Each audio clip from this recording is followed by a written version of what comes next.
إن الحمد لله نحمده ونستعينه ونستغفره ونستهديه ونعوذ بالله تعالى من شرور أنفسنا ومن سيئات أعمالنا. من يهده الله فلا مضل له ومن يضلل فلا هادي له، وأشهد أن لا إله إلا الله وحده لا شريك له، وأشهد أن محمدا عبده ورسوله. أما بعد، فإن أصدق الحديث كتاب الله تعالى، وخير الهدي هدي محمد صلى الله عليه وسلم، وشر الأمور محدثاتها، وكل محدثة بدعة، وكل بدعة ضلالة، وكل ضلالة في النار. Que c'est beau d'avoir un enfant. La naissance d'un enfant, c'est un événement heureux. Subhanallah, dans tout le Coran, quand Allah parle de l'enfant, il emploie le verbe wahaba. Le verbe wahaba signifie faire don, offrir comme cadeau ou gratifier. Il emploie toujours le verbe wahaba et non pas a'ta, donner. Comme il l'a dit subhanahu wa ta'ala dans un verset, il dit wa wahabna lahu ishaqa wa yaqub. Nous lui fîmes don, ou nous lui offrîmes comme cadeau Ishaq et Yaqub. Nous offrîmes comme cadeau à Ibrahim, Ishaq et Yaqub, dans Surat Al-An'am. Et qu'est-ce qu'a dit Ibrahim, radiyallahu ta'ala, alayhi salam? Le prophète Ibrahim, alayhi salam, qu'est-ce qu'il a dit?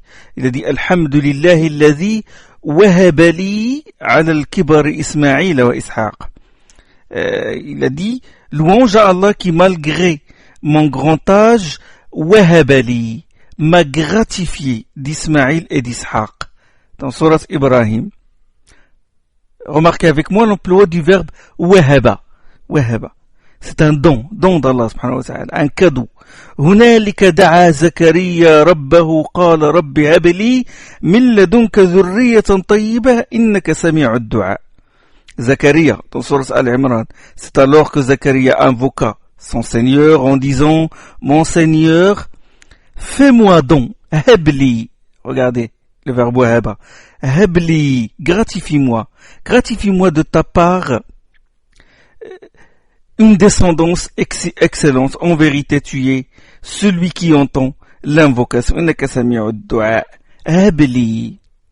Mille donc, gratifie-moi de ta part, mille donc, contemplez l'éloquence de cette invocation, mille donc, c'est-à-dire un don spécial.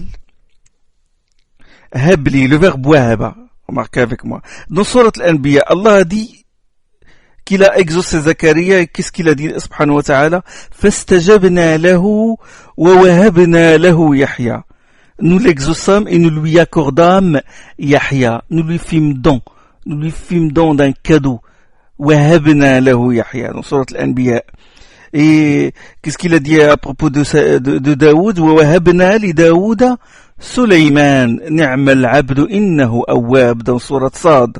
Nous fîmes de Salomon un don à Daoud.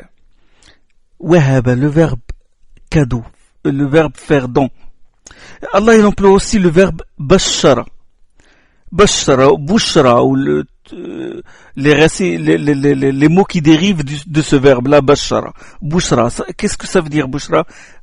Bonne nouvelle. Annoncer, bashir, annoncer la bonne nouvelle. Il a qualifié la naissance de l'enfant de bonne nouvelle.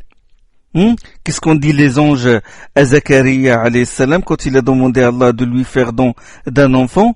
وإذ قالت الملائكة فنادته الملائكة وهو قائم يصلي في المحراب أن الله يبشرك بيحيى. Dans Surat Al-Imran, il se tenait, Zacharia se tenait en prière dans le sanctuaire lorsque les anges l'appelèrent. Allah t'annonce la bonne nouvelle de la naissance de Yahya. T'annonce la bonne nouvelle. Yubashiruka biyahya. Sur la naissance de Isa alayhi salam, Jésus, إذ قالت الملائكة يا مريم إن الله اصطفاك إن الله يبشرك بكلمة منه اسمه المسيح عيسى بن مريم, dans Surat Al-Imran.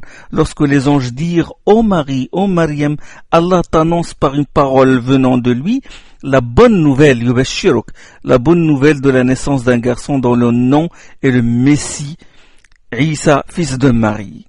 Ouais. Beaucoup de versets. Lorsqu'on annonce comme bonne nouvelle à l'un d'eux la naissance d'une fille, dans Surat Al-Nahl. À propos de Ibrahim alayhi salam, nous lui avons annoncé la bonne nouvelle de la naissance de Ishaq et juste après la naissance de Yaqub. Donc, Bushra ou Hiba, un don, un cadeau.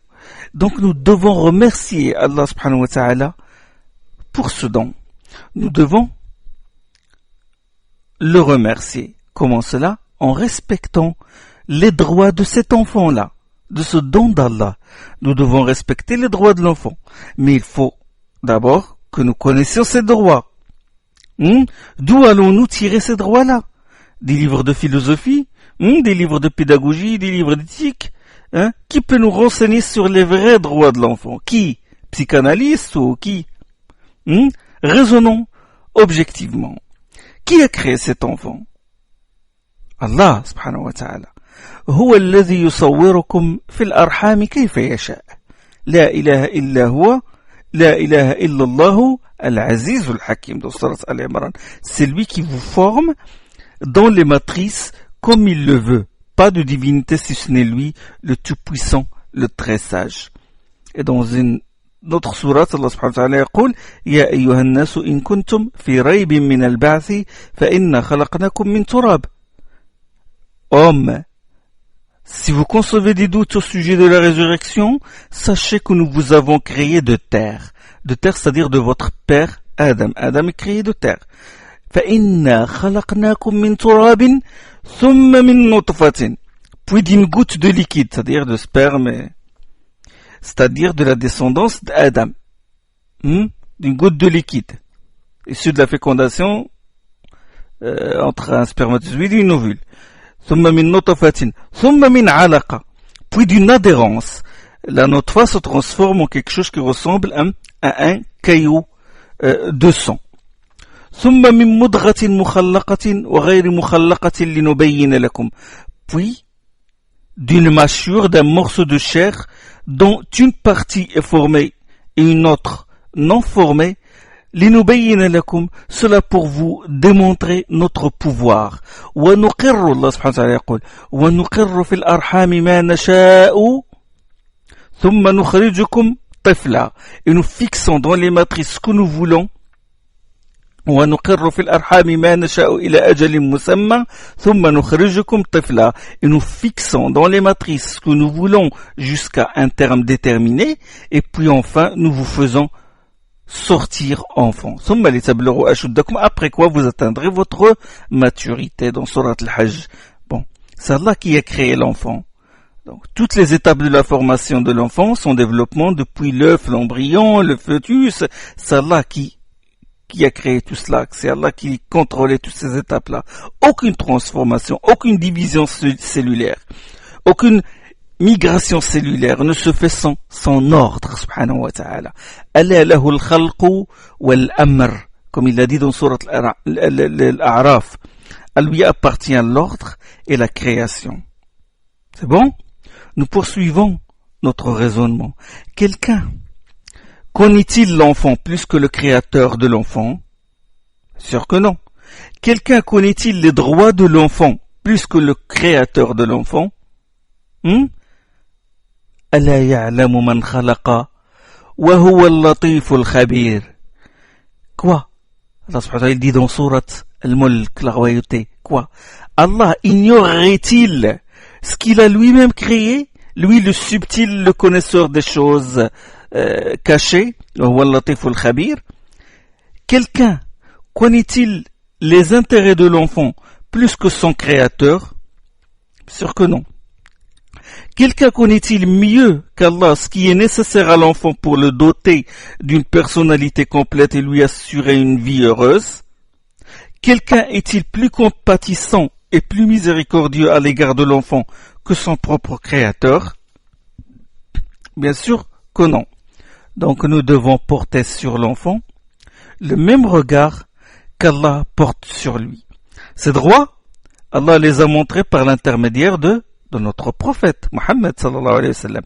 Ces droits se trouvent dans la révélation. Et qui dit révélation, dit Coran et Sunna. Comme a dit le prophète sallam dans un hadith authentique, Ala inni utitu al-Qur'ana wa mithlahu ma'ahu. J'ai reçu le Coran et une source semblable avec. Le Coran et la sagesse. Kitaba wal hikma, ça se répète souvent dans le livre d'Allah. Le kitab, le livre, c'est le Coran et la sagesse, c'est la Sunna, selon beaucoup d'exégètes.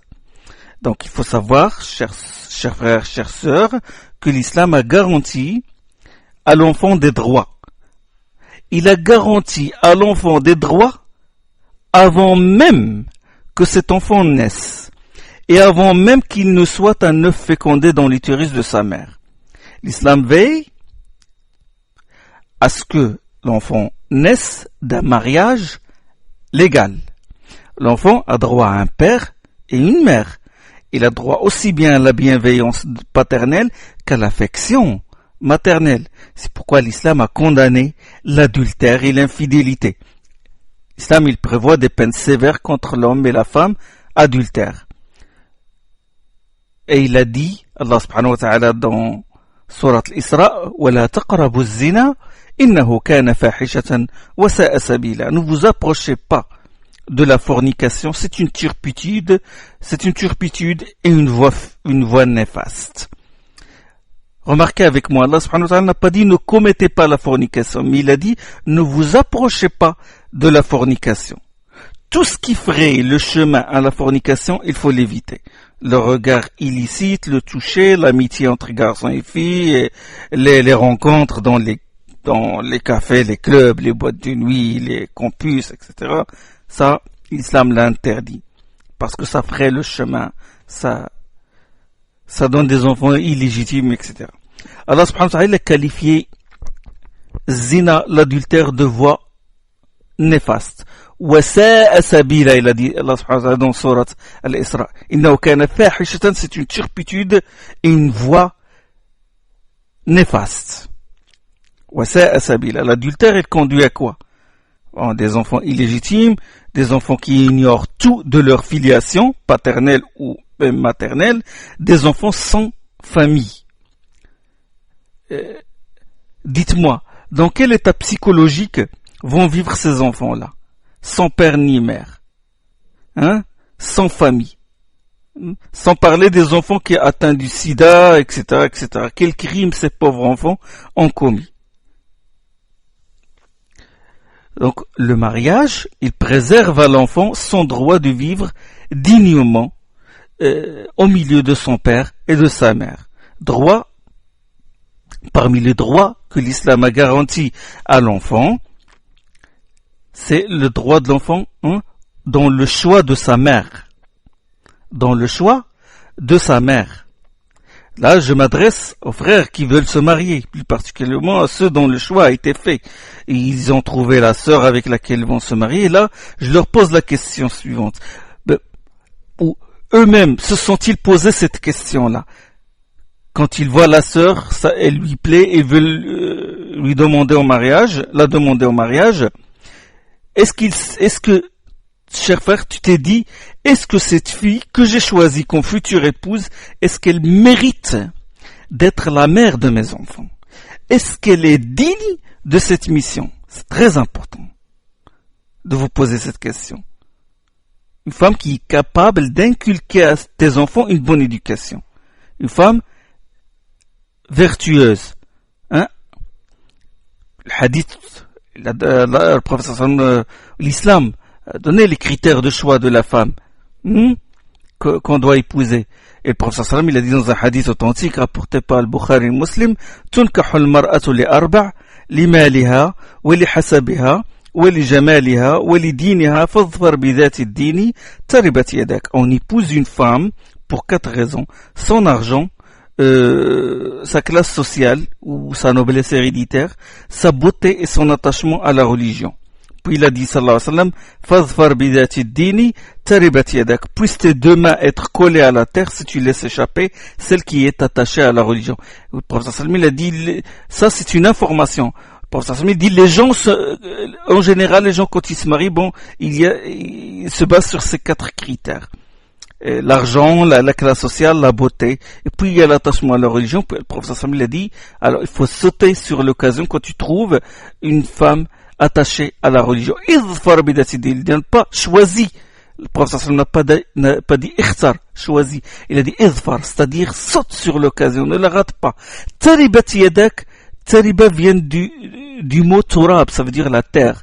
Taribat yadak, c'est-à-dire que si tu laisses échapper celle qui est attachée à la religion, tu n'auras que de la terre sur ta main, c'est-à-dire que des poussières, tu n'auras rien du tout, tu n'as rien gagné. C'est ça le sens. Donc, il faut tenir compte de ce critère-là. D'accord? Bien sûr, ce hadith ne prouve pas qu'on ne doit pas choisir la femme qui est belle ou la femme qui a de l'argent ou qui a une bonne noblesse, qui est dotée d'une noblesse héréditaire. Surtout la beauté. L'islam, il autorise l'homme à choisir la femme qui est belle. D'ailleurs, Ibn Hajar al-Asqalani, dans l'explication de ce hadith, il a dit, on déduit de ce hadith qu'il est recommandé d'épouser une femme qui soit belle. Mais il a dit à choisir entre une femme qui est belle, sans être attachée à la religion, une femme attachée à la religion, mais qui n'est pas belle, c'est cette dernière qu'il faut choisir.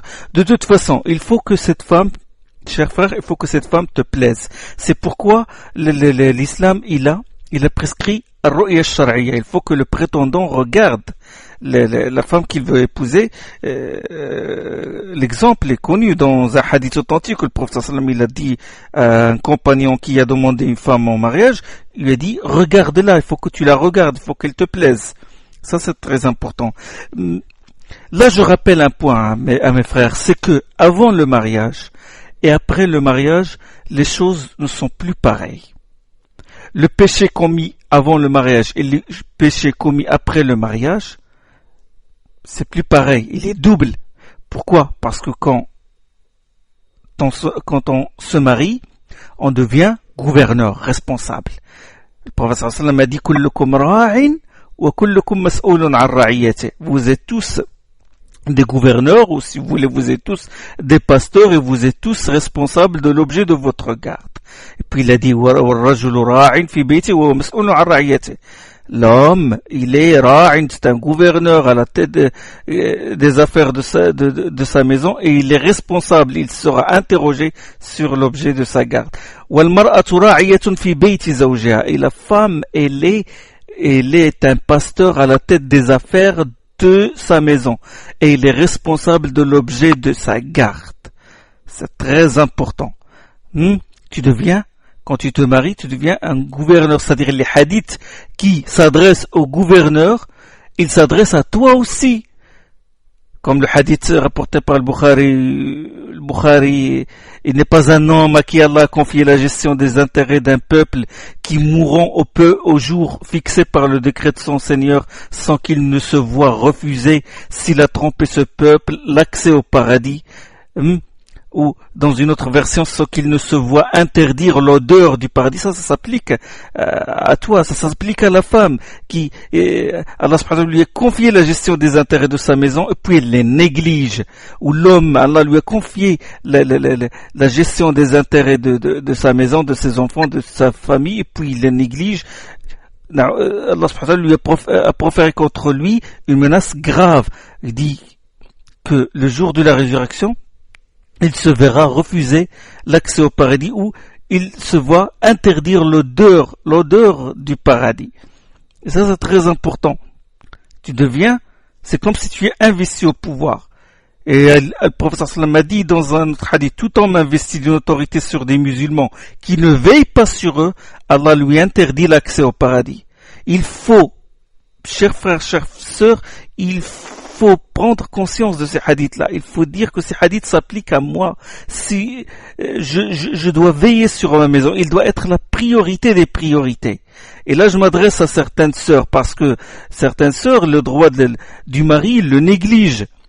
Et là, subhanallah, le mari, le zawj, il est le paradis ou l'enfer de sa femme. comme a dit le prophète sallam, la tante de Hussein ibn Mihsan dans un hadith authentique, quand elle est venue le voir, il lui dit Azati ba'alin anti, est-ce que tu es marié? Il est venu le voir pour lui rendre un service, le prophète sallam lui a rendu ce service-là, et puis il lui a dit est-ce que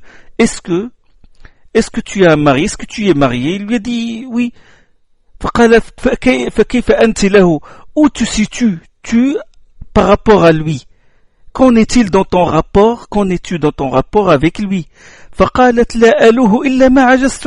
dit je ne ménage pas mes forces sauf quand il s'agit de quelque chose qui dépasse mes moyens, mes capacités.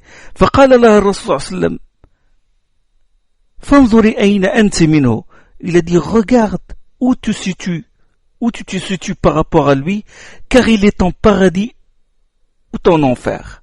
Je veux que les sœurs aient conscience de cette réalité. لو كنت آمرا أحدا أن يسجد لأحد لأمرت الزوجة أن تسجد لزوجها لأمرت المرأة أن تسجد لزوجها. S'il m'était loisible de demander à quelqu'un de se prosterner devant quelqu'un d'autre, je demanderais volontiers à la femme de se prosterner devant son mari.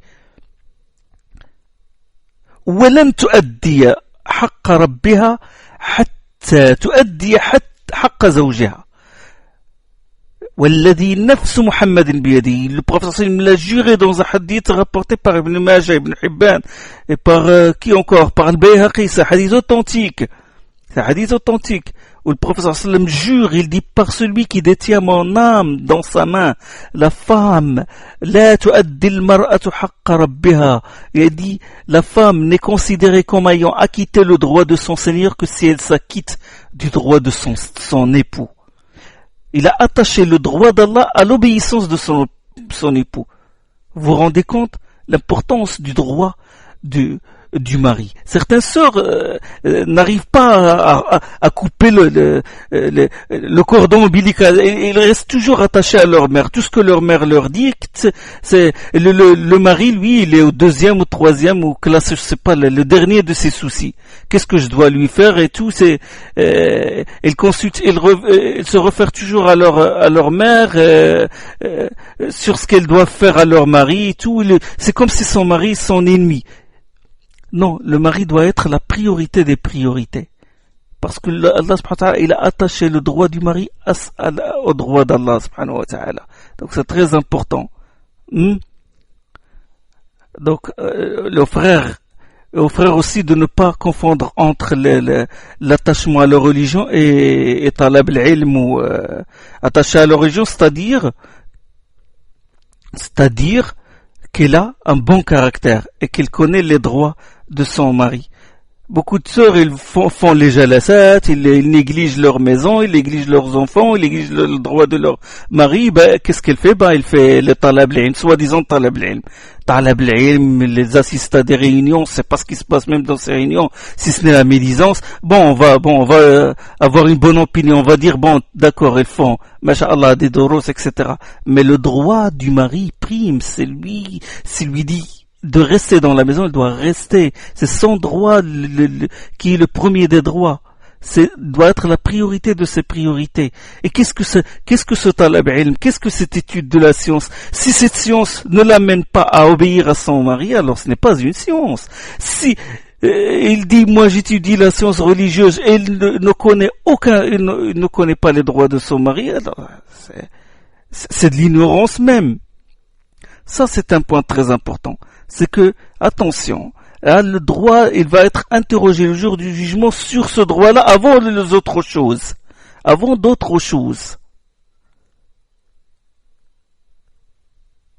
Kullukum ra'in wa kullukum mas'oulun 'an ra'iyatihi. Vous savez quand Allah subhanahu wa ta'ala il dit dans sourate Abatha wa Tawalla, yawma yafarru al-mar'u min akhihi wa ummihi wa abihi wa sahibatihi wa banihi.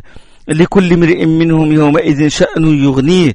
Il dit dans sourate, le jour où l'homme fuira son frère, sa mère, son père, sa compagne et ses enfants, ce jour-là, sa compagne et ses enfants, chacun ayant assez ce jour-là de s'occuper de son propre sort. Le jour où l'homme fuira son frère, sa mère, son père, sa compagne et ses enfants, vous savez pourquoi il va les fuir? Vous savez pourquoi? Les droits. Il a peur. Ils vont réclamer leurs droits. C'est pareil. Le jour du jugement, ton mari, il va réclamer ses droits. Et c'est pareil, cher frère. Le jour du jugement, ta femme va réclamer ses droits. Et tu vas la fuir. Si tu ne t'es pas acquitté de ces droits-là. C'est les droits. Donc ça doit être la grande priorité. Il faut imaginer que l'islam, c'est une grande frontière, et puis chaque famille est un poste frontière. Celui qui ne veille pas sur sa famille, qu'est-ce qu'il va faire? Il va ouvrir une brèche dans cette frontière-là aux ennemis de l'islam. Tu veux faire le djihad? T'as une famille? Alors fais le djihad sur cette famille-là. Fafiha fajahid. Ça c'est un point très très important que je veux rappeler à mes frères et à mes sœurs. Je leur conseille, quand ils veulent choisir une fille pour le mariage, ils doivent observer la famille de cette fille-là. Ils doivent regarder ses grandes sœurs. Est-ce qu'elles sont mariées? Est-ce qu'elles veillent sur leur époux? L'ambiance de la maison, etc. Ils doivent regarder tout cela. Ils doivent tenir compte de tout cela. Et ils doivent chercher à savoir si cette sœur, elle sanctifie le mariage. Son but, c'est de veiller sur lui. Son but, c'est de réussir son couple. C'est très important, ça aussi. C'est de se sacrifier pour lui, d'être à ses côtés. Et la priorité, c'est pas ses sœurs ou son travail, ou si jamais elle travaille, ou sa famille à elle. Non, le but c'est qu'elle réussisse son couple. Elle doit bâtir un foyer, le réussir. Et il doit respecter les droits de son mari. Et la même chose s'applique à l'homme. Parce que certaines sœurs, ils donnent la priorité alors surtout celle qui appartient à une jama'a ou à une secte, tu as dit, il y a des problèmes là, parce que la priorité des priorités, c'est leur secte, c'est l'association à laquelle ils appartiennent. Non, quand ils se marient, les choses deviennent différentes. C'est ça l'islam, c'est ce que l'islam nous a prescrit. S'il veut réussir, s'il veut faire le djihad, il fait le djihad dans son mari. Il fait le djihad sur son mari. S'il veut faire la da'wa, cette da'wa-là, il doit la concentrer dans son foyer, et après, s'il peut faire propager ailleurs, il peut le faire. Mais d'abord, ce qui doit compter pour elle, c'est son mari, et sa famille, et ses enfants, son foyer et ses enfants. Donc, j'ai dit que l'islam, il a garanti à l'enfant des droits. Comme droit, donc j'ai dit le choix de la mère, c'est primordial, c'est très important. J'ai dit que la religion ça compte, et quand je dis la religion, je dis kholoq, je dis le bon caractère, c'est plus important. La religion, faut pas confondre religion et science. C'est pas, tu dis, cette sœur, il connaît, je sais pas moi, Kitab Tawhid, Usul Salat, il connaît Tuhfat al-Atfal, il connaît Bulugh al-Maram, ça veut dire qu'il est attaché à la religion. Non, ça veut rien dire. Non, il faut qu'il soit attaché. Il faut qu'il soit de bon caractère, qu'il connaît les droits de son mari. Surtout s'il obéit à son mari spontanément. J'ai dit, l'attachement à la religion, la beauté aussi, je dis pas la beauté, mais la femme, il faut qu'elle plaise au prétendant. Et aussi la forme, physiquement, il faut qu'elle soit de bonne santé. Ça, c'est un droit aussi de l'enfant. Il faut que sa mère soit de bonne santé. Comme a dit le prophète sallam, al-mu'min al-qawi khayrun min al-mu'min al-da'if. Le croyant fort est meilleur que le croyant faible. Comme autre critère, le dévouement, c'est-à-dire que là, se pose le problème du travail. Il vaut mieux se marier avec une sœur qui ne travaille pas, c'est-à-dire une sœur, parce que ceux qui travaillent, c'est dur.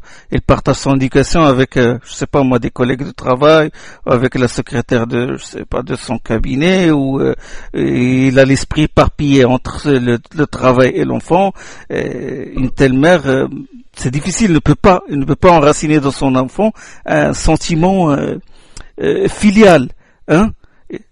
Il va grandir tout en étant indépendant de sa mère. Il est insouciant de l'existence de sa mère et de son père. Et ça, là, c'est grave pour son développement. Donc c'est très important, une femme qui se consacre complètement à son enfant. Il l'allait non seulement de son lait, il tête non seulement son lait, mais aussi les bonnes valeurs et les bons principes. C'est très, très important. Et ça, même en Europe, en Occident, ils sont conscients de cette réalité, surtout que il y a les problèmes de harcèlement sexuel et tout ça, les problèmes psychologiques, les pressions psychologiques que subissent les femmes au travail. Et ça se répercute sur leur famille. Et leurs enfants, bien sûr. Donc, bref, ça, c'est les critères. C'est un droit aussi. C'est un droit de l'enfant cet enfant a un droit sur toi de choisir une mère qui est de bonne santé et qui est dévouée. L'âge aussi, les savants parlaient de l'âge aussi. Mais l'âge n'est pas vraiment déterminant. Il y a autre chose, c'est que l'enfant a un droit sur toi avant qu'il ne naisse. Comme droit, c'est la prière de l'istikhara. Tu veux te marier? Bon, fais l'istikhara. Demande à Allah subhanahu wa ta'ala. Et là, je dis, pour les frères qui hésitent entre plusieurs sœurs, je leur conseille une arme, c'est dua. Il faut faire dua, beaucoup de dua. Il faut vraiment mettre le front, poser le front contre la terre et demander à Allah subhanahu wa ta'ala sincèrement, en tremblant de t'accorder une femme vertueuse. Dua, c'est très important. Et l'istikhara, c'est un dua. Donc, beaucoup de frères, quand ils disent, oh, moi, ça y est, j'ai raté mon mariage et tout, je suis tombé sur une femme qui n'est pas bien, etc. Et quand on remonte le fil depuis le départ, est-ce que tu as fait le bon choix? Est-ce que tu as dit ça? Est-ce que tu as consulté les gens? Est-ce que tu as fait l'istikhara? Non. Ben oui, il faut faire les causes. Donc, c'est un droit que de faire la prière de l'istikhara. Deux rak'at surrogatoires, en dehors des prières obligatoires. Et quand tu fais le taslim, tu demandes à Allah subhanahu wa ta'ala de ce qui est mieux pour toi. Tu lui dis, voilà, moi, je veux me marier avec telle sœur et telle. Si ce mariage est bon pour moi, dans ce monde et dans l'au-delà, etc., bon, facilite-le moi. S'il n'est pas bon, alors détourne-moi de cette affaire, etc. Donc ça, c'est dua al-istikhara. Allahumma nastakhiruka bi'ilmik, wa astaqdiruka biqudratik, wa as'aluka min fadlika al-azim, fa innaka taqdiru wa la aqdiru, wa ta'lamu la a'lamu, wa ta'lamu al-ghib. Dua al-istikhara qui est connu. Donc ça, c'est un droit de faire dua al-istikhara. Et il faut aussi ta'wid, immuniser spirituellement l'enfant avant qu'il ne naisse, avant sa venue au monde. D'accord? Quand tu te retires en tête à tête avec ton épouse, tu poses ta main sur son front et tu fais une invocation. Donc ça, c'est un droit que ton futur enfant a sur toi. Tu fais un dua, tu poses ta main sur la tête, sur le front de ta femme et tu dis, oh mon Dieu, je te demande de m'accorder sa bonté et la bonne humeur selon laquelle tu l'as prédisposée, que mon refuge soit en toi contre sa méchanceté et la mauvaise nature selon laquelle tu l'as créé. Allahumma inni as'aluka khayraha wa khayra ma jabaltaha alayh wa a'udhu bika min sharriha wa sharri ma jabaltaha alayh. C'est un hadith qui est rapporté par Abu Daoud et il est qualifié d'authentique par le Cheikh Al-Albani. Donc tu fais le dua, tu le fais à basse voix. Alors si jamais il t'entend dire comment refuse-t-on toi contre sa méchanceté, je sais pas ce qu'il arrive par la suite. Donc il vaut mieux le dire à basse voix. C'est un dua, c'est pour immuniser spirituellement l'enfant avant sa venue au monde. Il y a d'autres duas. Allahumma barik li fi ahli wa barik lahum fiya. Allahumma ijma' baynana ما جمعت بخير وفرق بيننا إذا فرقت بخير أو إذا فرقت إلى خير. C'est hadith authentique. Oh mon Dieu, bénis pour moi mon épouse, bénis-moi pour mon épouse, rends cette union bénéfique pour nous pendant tout le temps que tu as décrété qu'elle dure, rends notre séparation bénéfique pour nous le moment où tu as décidé de nous séparer. اللهم بارك لي في أهلي وبارك لهم فيها اللهم اجمع بيننا ما جمعت بخير وفرق بيننا إذا فرقت إلى خير. Ça, ce sont des duas très très importants, faut pas les négliger. Un autre dua aussi, c'est au moment lorsque l'on procède à l'acte de chair, on prononce un dua, on dit Allahumma bismillah, Allahumma jannibna ash-shaytan wa jannib ash-shaytana ma razaqtana. Au nom d'Allah, ô mon Dieu, préserve-nous de Satan et éloigne Satan de la progéniture que tu nous donneras. Le prophète sallam, il a dit, فإن قضي بينهما ولد لم يضره الشيطان أبدا. L'enfant qu'Allah pourra leur donner de cette union sera tout jamais préservé du shaitan, du démon. C'est un hadith rapporté par le Bukhari. Donc c'est très important. Ibn al-Qayyim, il a dit, l'enfant peut être privé de beaucoup de bien à cause de la négligence de son père et de sa mère de ce dua-là. وقد يفوت الولد خير بسبب تفريط الأبوين كترك التسمية عند الجماع. L'enfant peut être privé de beaucoup de bien à cause de la négligence de son père et de sa mère, comme quand ils omettent de mentionner le nom d'Allah avant leur union intime, comme il a dit Ibn al-Qayyim dans Zad al-Ma'ad. Donc c'est très important ça. Il faut immuniser l'enfant. Donc beaucoup de frères, ils échouent dans leur mariage ou il leur arrive des problèmes, ils n'ont pas fait ces causes-là. Il faut les faire, c'est très important. Ça, c'est des droits que l'enfant a sur son père. Bon, j'ai dit que l'enfant a des droits a droit dans le choix de sa mère et il a aussi le droit dans le choix de son père.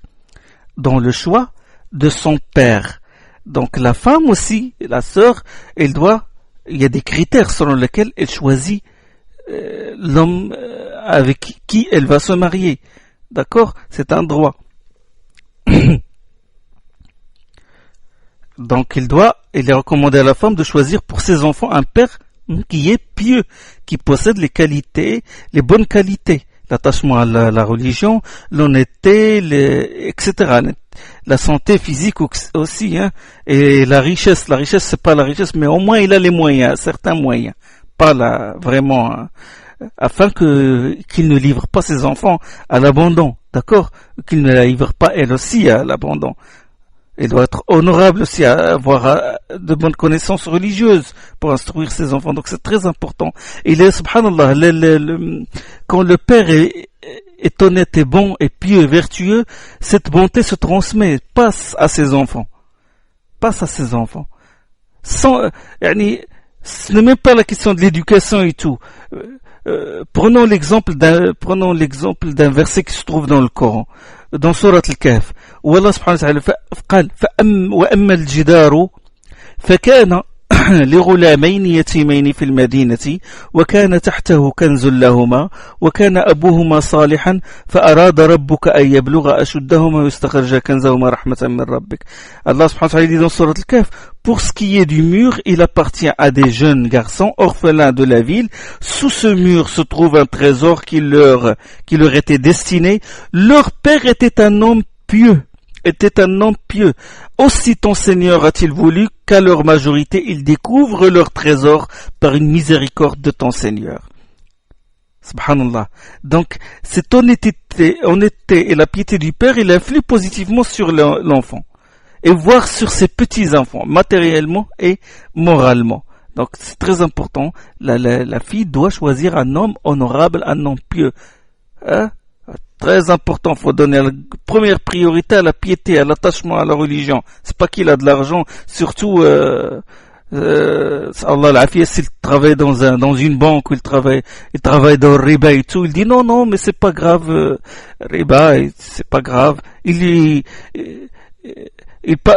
travaille juste, c'est juste son travail, il est payé pour son travail. Non, mais il participe il participe au combat d'Allah subhanahu wa ta'ala. C'est comme s'il déclare la guerre contre Allah subhanahu wa ta'ala. فَإِن لَمْ تَفْعَلُوا فَأْذَنُوا بِحَرْبٍ مِّنَ اللَّهِ وَرَسُولِهِ. Ceux qui font ces transactions, ils font des contrats à base d'usure, ben, c'est comme s'il déclare la guerre à Allah subhanahu wa ta'ala, comme il le dit dans Sourate Al-Baqarah. Et celui qui travaille dans une entreprise qui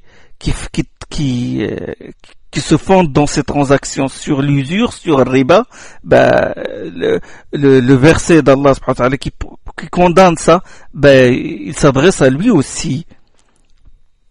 Donc, faut demander où tu travailles. Est-ce qu'il travaille dans une entreprise qui est halal ou haram?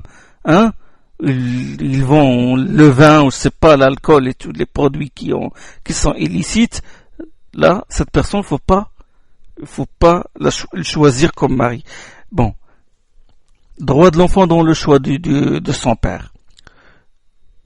Il y a des critères. L'attachement à la religion, c'est très important. Pareil, comme il est des devoirs de l'homme de choisir une femme qui est mu'mina, qui est taqiya, qui est attachée à la religion, et qui a le kholoq.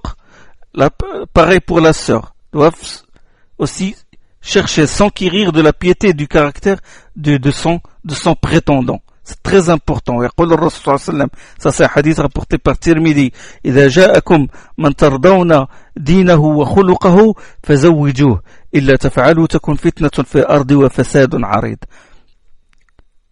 Le prophète sallam a dit, quand un prétendant vous plaît par son comportement et son attachement à la religion, mariez-le.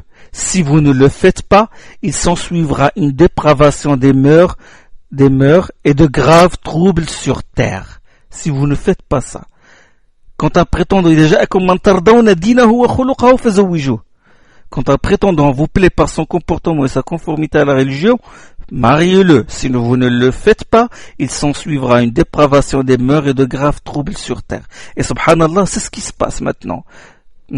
Dépravation des mœurs et des troubles. Pourquoi? Le prétendant, il vient, il est attaché à la religion, il a un bon caractère, il a suffisamment d'argent pour subvenir aux besoins de sa famille, mais bon, il n'est pas riche, il n'est pas beau, il n'est pas comme ça, il n'est pas... Et on le rejette. Et subhanallah, attention, et là je mets en garde les sœurs, quand un prétendant qui a un bon caractère, il se conforme à la religion, il craint Allah dans sa relation avec les gens, dans sa relation avec sa famille, là il faut l'accepter. Si tu rejettes le premier, le deuxième, Allah subhanahu wa ta'ala risque de te châtier, de te priver, personne ne vient te demander ta main, ou Allah subhanahu wa ta'ala risque de t'éprouver par un homme qui a un mauvais caractère, il a de l'argent mais qui va te faire souffrir. Attention. Si vous ne le faites pas, le prophète sallallahu alayhi wa sallam dit, il s'ensuivra une dépravation des mœurs et de graves troubles. Et les graves troubles sur terre, notre communauté souffre de beaucoup de troubles à cause justement de ça. Elle refuse les prétendants qui sont pieux. À force de on les repousse, la sœur, elle vieillit, puis personne ne vient la demander au mariage, et beaucoup de problèmes. Donc c'est très important. Ça c'est un critère. Le khuluq wa ad-din. Bon, bien sûr, les savants, ils ont parlé d'équivalence de conditions, le kafa'a, c'est ce qu'on appelle kafa'a. Bon, ça, les jurisconsultes, ils ont parlé de ça.